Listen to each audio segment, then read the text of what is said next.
வணக்கம். இந்த வீடியோவில் சற்று முன் தமிழ்நாடு அரசு ஊழியர்களுக்கு முதல்வர் விஜய் 3 ஜாக்பாட் தகவல் சார்ந்து விவரங்களை பார்க்கலாம்.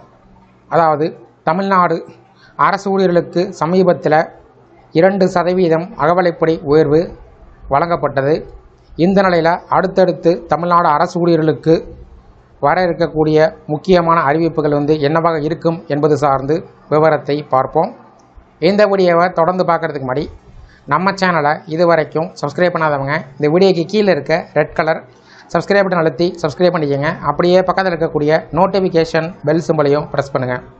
அப்போ தான் நம்ம சேனலில் இதுபோல் வீடியோக்கள் அப்டேட் பண்ணும்போது அதற்கான நோட்டிஃபிகேஷன் உங்களுக்கு உடனுக்குடன் கிடைக்கும்.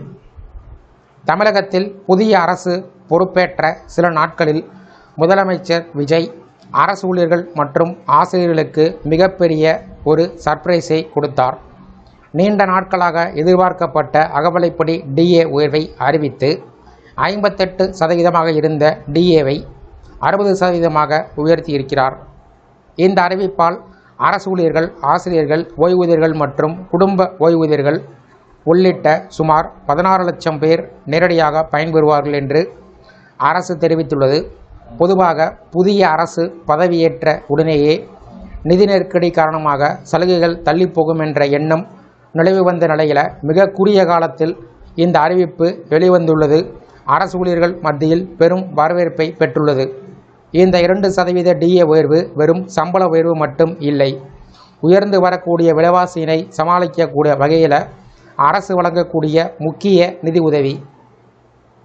குறிப்பாக பருப்பு, எண்ணெய் உட்பட அத்தியாவசிய பொருட்களின் விலை தொடர்ந்து அதிகரித்து வரும் நிலையில் இந்த அறிவிப்பு நடுத்தர வர்க்க அரசு ஊழியர்களுக்கு பெரிய நிம்மதியினை ஏற்படுத்தியுள்ளது.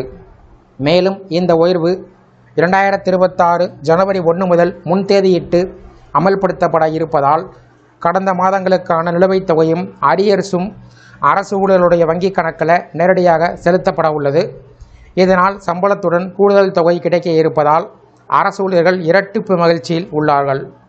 அதே சமயம் இந்த அறிவிப்புக்கு அடுத்ததாக அரசு ஊழியர்கள் மத்தியில் தற்போது அதிகமாக பேசப்படும் விஷயம் பழைய ஓய்வூதிய திட்டம் OPS என்பது மீண்டும் அமல்படுத்தப்படுமா என்பதுதான். தேர்தல் பிரச்சாரத்தின் போது அரசு ஊழியர்களின் கோரிக்கைகள் கவனிக்கப்படும் என்று உறுதியளிக்கப்பட்டிருந்த நிலையில் பழைய ஓய்வூதிய திட்டம் OPS குறித்து அரசு தீவிர ஆலோசனைகள் நடத்தி வருவதாக தகவல்கள் வெளியாகியுள்ளன. இதனால் அரசு ஊழியர்கள் மத்தியில் புதிய நம்பிக்கை உருவாகியுள்ளது. அத்தோடு காலியாக உள்ள அரசு பணியிடங்களை விரைந்து நிரப்புதல் மற்றும் தற்காலிக ஊழியர்களை பணி நிரந்தரம் செய்தல் போன்ற கோரிக்கைகள் தற்போது அரசுடைய கவனத்தில் இருப்பதாக கூறப்படுகிறது. இந்த அகவிலைப்படி உயர்வால் தமிழக அரசுக்கு ஆண்டுக்கு சுமார் 1000 கோடிக்கும் அதிகமாக கூடுதல் நிதிச்சுமை ஏற்படும் என்று பொருளாதார நிபுணர்கள் கூறினாலும் ஊழியர்களின் நலனை முன்னிலைப்படுத்தியே அரசு இந்த முடிவை எடுத்திருப்பதாக விளக்கமளிக்கப்பட்டிருக்கிறது.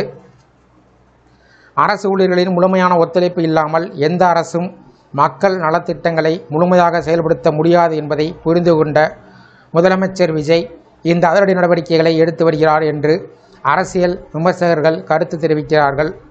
இதனால் புதிய அரசுடைய ஆரம்பகால நடவடிக்கைகள் அரசு ஊழியர்கள் மத்தியில் நல்ல வரவேற்பை பெற்றுள்ள நிலையில் பழைய ஓய்வூதிய திட்டம் உட்பட அடுத்த முக்கிய அறிவிப்புகள் என்னவாக இருக்கும் என்பது தற்போதைய அனைவருடைய ஆவலுடன் எதிர்பார்த்து காத்திருக்கிறார்கள்.